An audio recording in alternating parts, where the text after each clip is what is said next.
Hello and thank you for joining me for another Allotment Diaries on the Virtual Village Hall. I'm Rachel from I Planted That, and this is a quick overview of what's been happening on the plot over the last couple of weeks. It wasn't a great start to the month. Holidays, work, illness, family responsibilities meant just 1 week that I was meant to be away from the allotment turned into 3. So with nearly doing nothing on the allotment for a month, I came back and it looked like this. If anything I sowed in the ground did come up, then there was no trace of it. Mostly eaten by pests and birds. I'll be honest, I had a wobble. I was despondent, I felt like giving up. I thought maybe I'll just leave it until the autumn and get stuck into it again. But I gave myself a little bit of time to be angry and sad, and then I took stock of all the good stuff that had happened while I'd been away. And once I started focusing on the stuff that had gone well rather than the stuff that hadn't, the list got pretty long, pretty quick. Like the seedlings that had survived, the sweet peas that were coming into flower, the potatoes in the greenhouse ready for lifting, easy to pull weeds, and all the wildlife making itself at home. There's still lots to do on the plot, but it's looking a lot better. So come and find out what's been happening. I always like my plot being a little bit wild to bring in pollinators and the predators that keep the pests under control. I've been taking part in No Mow May by leaving one edge of the plot wilder than usual, just letting the plants do their own thing. So far I've got mallow, nigella or love in a mist, not exactly wild but the bees love it. There's wild rosy garlic, lots of different grasses, a species of herb Robert, I think that's what it is anyway. I've got toad flax, still waiting to flower, false dandelion, salsify, and one that I'm especially excited about is this, the teasel. Look how it collects water at the base of its leaves. It's absolutely brilliant for insects and birds later on in the year. I'm going to keep this going through the summer and see what it looks like in full flower. Now for a big milestone, the first early potatoes in the greenhouse are ready to harvest. These were planted back in December and I'm lifting them at least 4 weeks earlier than the ones I've planted in the ground. It always feels like digging for gold, and what a reward at the end. These are going to go straight into a meal with salmon and a sorrel sauce, proper taste of summer.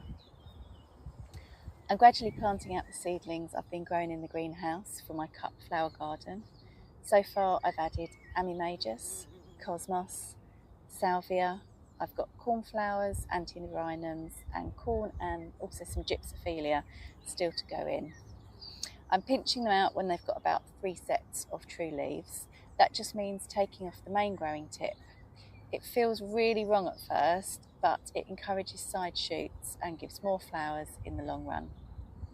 The dahlias are going in too. These were started earlier in pots left in the greenhouse, and they're now going into the ground because the risk of all the frost is over. I'm pinching them out too. I did this one a couple of weeks ago and you can already see the results. More stems mean more flowers. In the greenhouse, the tomatoes are being planted in the ground. I've also got a few in pots that are ready to go outside. You get 2 types of tomatoes. There's a bush type, which is also called determinate, and cordon types, which are called indeterminate. The packet or label will tell you which you've got. So bush types are low maintenance. There's no need to remove any side shoots or give them much of support. They grow like a bush, as the name suggests. Cordon types like these need a bit more support. They are, after all, a vine. I just secure twine to a horizontal cane and then twist the stems anti-clockwise as it grows. These ones also need their side shoots taking out because this will focus the plant's energy on making fruit and not leaves. That said, I'm going to leave a couple with their side shoots in place so I can show you how to get free plants from your tomatoes next month. I'm finding my chilies and aubergines are really slow to get going this year. I'm not sure why, but I like to give everything a chance, so I'm going to persevere with these and hopefully they'll get going soon. Beans mean summer to me, so I've sown Blue Lake and Golden Gate French beans. I was so behind that I picked up some runner bean plants at a boot fair at £2 each for 5 plants. can't really go wrong, and they're doing really well. I've also got borlotti beans for drying and using in stews for winter months. I've planted just a few courgettes for summer squash this year. My winter squash, so like the pumpkin varieties, I'm growing Lady Godiva, Queensland Blue, sharp fin melon, a Moro, and a Cinderella type pumpkin. Even though I sowed a lot later than I usually would, they're doing okay, and they should all catch up with the other ones on the site. Successional sowing is something I'm trying to be a bit better at every year. I always forget and end up with a big glut and then nothing for weeks while I have to wait for the next batch. So this year I'm aiming to sow small amounts of salad leaves, radish, carrots and herbs every 10 to 14 days, just to keep things ticking over and so I can continuously harvest throughout the summer. It's absolutely soul destroying when a whole bed of seedlings gets wiped out overnight by slugs.